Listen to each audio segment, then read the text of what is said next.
বাংলাদেশ যে বৈশ্বিক যে আমাদের অবস্থান, যে কানেক্টিভিটি জায়গাটি আছে, সেখানে হঠাৎ করে বাংলাদেশ এমন একটি জোটে কেন শরিক হচ্ছে? যোগ দেওয়ার অনেকগুলো জরুরি কারণ আছে। এক নম্বর হলো গিয়ে বাবাল মালদ্বীপ বলে যে জায়গাটা আছে, এটা একটা সরু প্রণালী। এই প্রণালীর মধ্য দিয়ে আমাদের বাণিজ্যের মোটামুটি 90 থেকে 95% যেটা আমাদের ওপারে যায় সুয়েজ ক্যানেল ইউজ করে, এটা ওখান থেকে ব্যবহৃত হয়। সুতরাং এটা যদি কোনো কারণে বন্ধ হয়ে যায় তাহলে আমাদের বাণিজ্য স্থবির বন্ধ হয়ে যাবে। এখানে রাশিয়া, ইউক্রেন, রোমানিয়া, আমেরিকা বিভিন্ন জায়গা থেকে আমরা যে সোয়াবিন, তারপরে তুলা এবং ডাল, গম এগুলো আনি, এটা এখান থেকে আসে। আবার আমরা ইউরোপ আমেরিকা থেকে যেই মেশিন পার্টস আনি, সেটাও এখান থেকে আসে শিল্প কারখানার জন্য। এছাড়া আপনারা জানেন যে বাংলাদেশ নৌবাহিনী একটি উদীয়মান বাহিনী, কিন্তু এটা একটা টেরিটোরিয়াল ওয়াটার গার্ড করে, এটা ব্লু নেভি না। এই নেভির উন্নয়ন খুব জরুরি হয়ে পড়েছে, কিন্তু এখানে বিপুল বিনিয়োগ দরকার। এখন সৌদি আরবিয়া বাংলাদেশে এয়ারফোর্স, নৌবাহিনীতে ভবিষ্যতে যথেষ্ট বিনিয়োগ করার সুযোগ আছে। তারপর জ্বালানি ও শিল্প খাতে তাদের একটা অফার অনেক দিন 12 বছর আগে থেকেই ছিল, যে এটা প্রিভিয়াস মানে শেখ হাসিনা গভর্নমেন্ট এটাকে ঝুলিয়ে রেখেছিল। তো সেইটা হলো গিয়ে একটা বড় তেল শোধনাগার তৈরি করা। আমাদের জ্বালানি নিরাপত্তার জন্য এই তেল শোধনাগারটা আসলেই তৈরি করা খুব জরুরি, যেটাতে তাদের অনেক আমাদের রেমিটেন্সের কথা আমরা যদি চিন্তা করি, তাহলে পৃথিবীতে সৌদি আরবে প্রবাসী বাংলাদেশি প্রবাসীরা আছে 32 থেকে 35 লাখ, এবং তারা 35.92 বিলিয়ন ডলারের বৈদেশিক রেমিটেন্সের মধ্যে 5.84 বিলিয়ন ডলার তারা দেয়। এটা 2025 সালের আমাদের যে স্ট্যাটিস্টিক দেখা যাচ্ছে, যে হুইচ ইজ 16% বেশি। তাহলে আমাদের এই যে প্রবাসী কর্মীরা ওখানে আছে, তাদের ওখানে অবস্থিতি নিশ্চিত করা, সৌদিদের একটা সুনজর দরকার, আমাদের নতুন কর্মী পাঠানো দরকার। আমরা কিন্তু বাংলাদেশের যে পররাষ্ট্রনীতি আমরা মুক্তিযুদ্ধের পর থেকে দেখে এসেছি, সেই পররাষ্ট্রনীতি হঠাৎ করে বদলে যাচ্ছে কি? না, বদলে ঠিক যাচ্ছে না। আমরা আসলে দুইভাবে উত্তর দেওয়া যায়। একটা হলো গিয়ে জোট নিরপেক্ষ আন্দোলন একটি মৃত আন্দোলন। জোট নিরপেক্ষ আন্দোলনের আর কোনো প্রযুক্ততা নাই।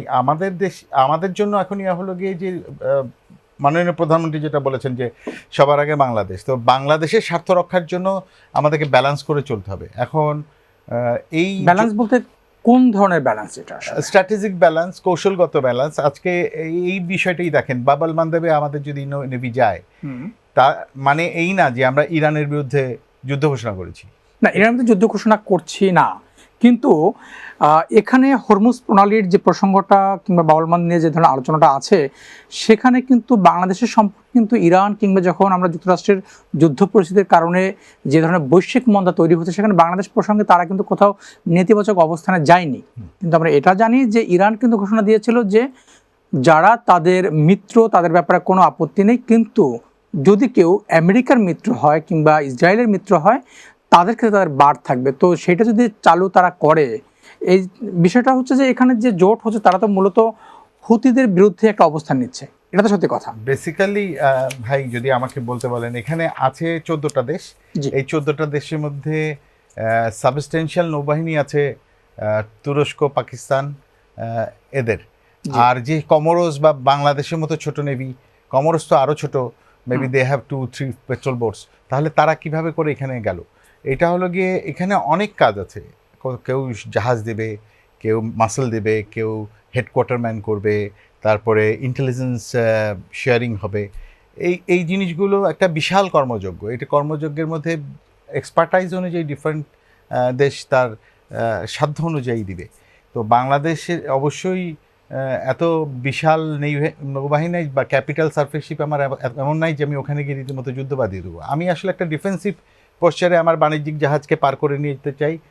ইরানের সাথে ব্যাকডোরে আমার কথা হবে, তুমি হুতিদের বলে দাও আমাদের, মানে এখানে একটা আপোষ থাকবে। এই বিষয়টা কি আসলে এখানে এই যে ইরান প্রসঙ্গটা যেহেতু আসছে, যে এখানে কিন্তু আমরা আজকে পররাষ্ট্র প্রতিমন্ত্রীর বিষয়টা নিশ্চয়ই আপনারা দেখেছেন, উনি কিন্তু বলেছেন যে বাংলাদেশের মানুষের স্বার্থেই সৌদি প্রতিরক্ষা জোটে নীতিগতভাবে শরিক হয়েছে বাংলাদেশ। আসলে এই যে জোটের স্বার্থ রক্ষা বাংলাদেশ কিভাবে করবে, এটা কিন্তু একটা প্রশ্ন থেকে যায়। আমরা এটাও দেখেছি কিন্তু যে শহীদ প্রেসিডেন্ট জিয়াউর রহমান তিনি কিন্তু তার সময়ে ওআইসি করেছেন, বহুপাক্ষিক সংস্থাগুলোকে তিনি সবসময় একটা গুরুত্বের সঙ্গে দেখতেন। কিন্তু প্রশ্ন তৈরি হয় সেই প্রেক্ষাপটে যে মুসলিম বিশ্ব বলতে তাহলে কি ইরান বা হুতি, ইয়েমেন, মানে এগুলোকে বাদ পড়ে যাচ্ছে কিনা? নিশ্চয়ই না, বাদ পড়ে যাচ্ছে না, কিন্তু আমাদের এখানে যে কোনো একটা অপারেশনের আসলে যে কোনো একটা এই ধরনের জোটের একটা অপারেশনাল একটা অবজেক্টিভ থাকবে। সেই অবজেক্টিভগুলো থাকে limited by time, space and অন্যান্য এইখানে বাবাল মানদেব থেকে ইরানকে হামলা করা বা ইরানকে ক্ষতিগ্রস্ত করার বিষয় নাই। এটা শুধু আমার জাহাজ আমি নিয়ে যাব, আমি স্কট করে নিয়ে যাব। এখন যদি কেউ মিসাইল ছোড়ে তাহলে সেটাকে ডিফেন্সিভ, আমরা এয়ার ডিফেন্স দিয়ে ফায়ার করব, কিন্তু আমরা কারোর উপরে তো আর মিসাইল আক্রমণ করতে যাচ্ছি না। এটা আমরা করছি না, purely আমরা defensive। করছি না। যদি আমাদেরকে, আমরা এই জোটে যুক্ত হয়ে আমরা কারো প্রতিপক্ষ হচ্ছে কিনা? যদি ডিপ্লোম্যাসি হ্যান্ড ইন হ্যান্ড চলে তাহলে আমার মনে হয় না এটা কোনো প্রবলেম হবে।